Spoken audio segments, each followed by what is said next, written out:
Hello, this is one of two videos on using the menu tree hint. Now the menu tree hint is at first glance very similar to the menu hint.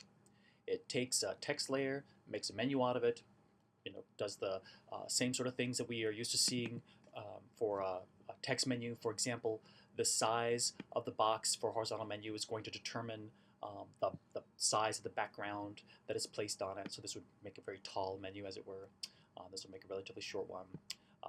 Similarly, for a vertical menu, no matter how wide my items are, the size of the box here, the width of it, is going to determine how wide each menu item is if I were to put a border or a background on them, things like that.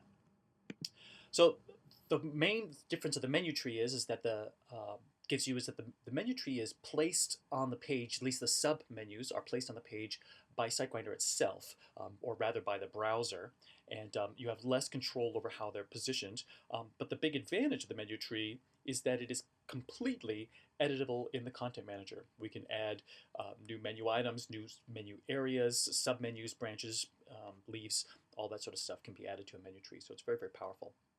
So we're going to look at first this document here where we're working with a menu tree. Now my first menu tree layer that I've got here is happens to be named main menu tree, and it's the main menu tree that I want to see in this particular document.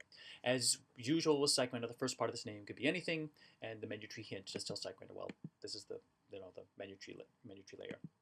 Now my next menu tree layer is named fruits menu tree, and in this particular case, its first name is significant because the main menu tree has a menu item by the name of fruits, and therefore, because it has an item here named fruits, this menu tree is going to automatically become the submenu to the fruits item of the main one.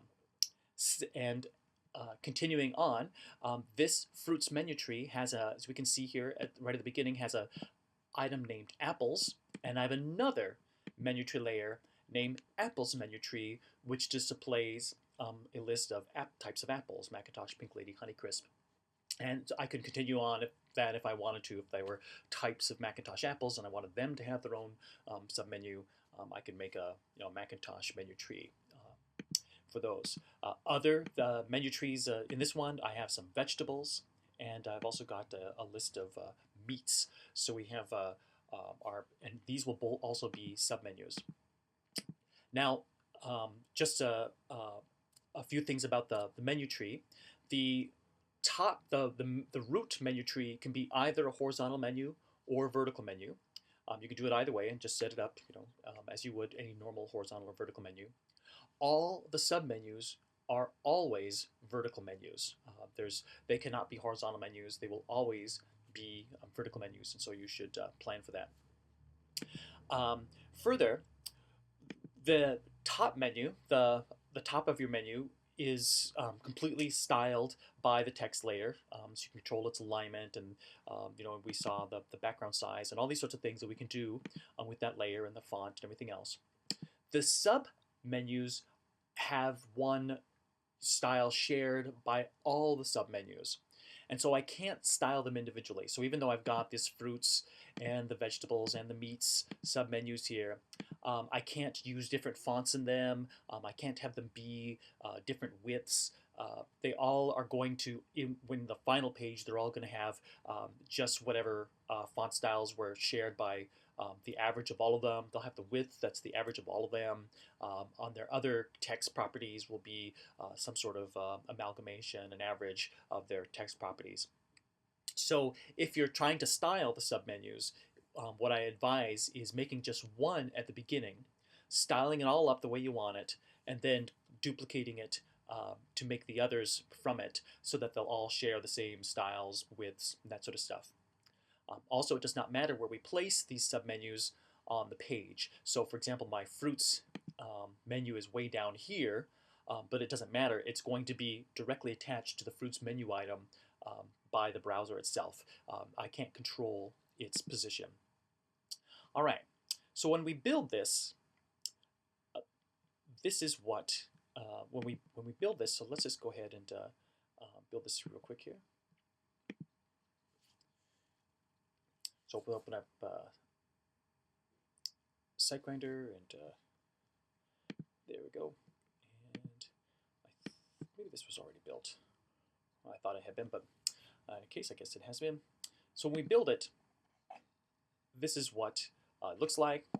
There's our little our item, and notice as I roll over fruits, vegetables, and meats, it seems that these are a little to the left, that these aren't lined up. In fact, they are lined up correctly, and we'll see in this, that'll make more sense in a second how they are lined up when we put some backgrounds on them. And notice as I roll over the apples sub menu appears, and so on and so forth. So now let's take a look at this in the Design Manager. Now this menu tree, even though it was made of 5 or 6 layers, only has 2 entries in the text button and menu styles control of the Design Manager. There is one entry for the top section of the menu tree, and another entry for the children of the menu tree, the submenus. So each individual submenu cannot be styled individually. They share one common set of styles. So just to quickly, so we can see how these things are sizing and lining up, I'm just going to put some background colors on these. So I'll just apply a background color here, and I'll apply one for the hover state too. That'll also help clear things up. And I'll just change that color a little bit. There we go. So now we can see that one, and let's do the same for the child menus. And we'll put background colors on them as well. So again, we'll use this hover state color, and then for its normal color, I'll just use some shade of blue there. All right, so now we've styled our top menu and our submenu, and now we can see a little better what we're talking about with them lining up.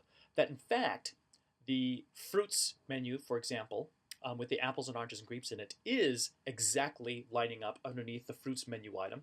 It's just that the left edge is exactly lining up at the left edge of the fruits menu item, but they have different ones. This one has some spacing in it because we put considerable number of spaces in our horizontal menu in Photoshop, and so the fruits item is spaced away from the edge, but the apples, oranges, and grapes text layer does not have any margin on its left side, and so it's flush, and so that's why it's appeared offset.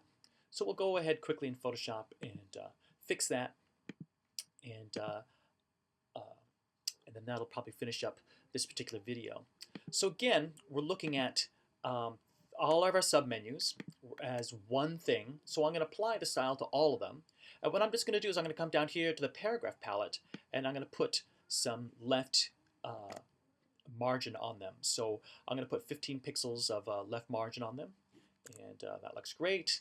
And then with that, we'll just go ahead and build this document out again.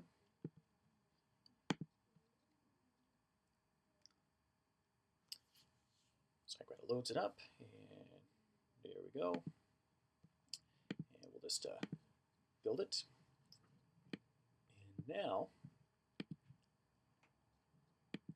now you can see that the alignment seems a little better. So now the fruits menu item is spaced a little bit away from its left edge because we had a considerable number of spaces between each of the menu items in the horizontal menu.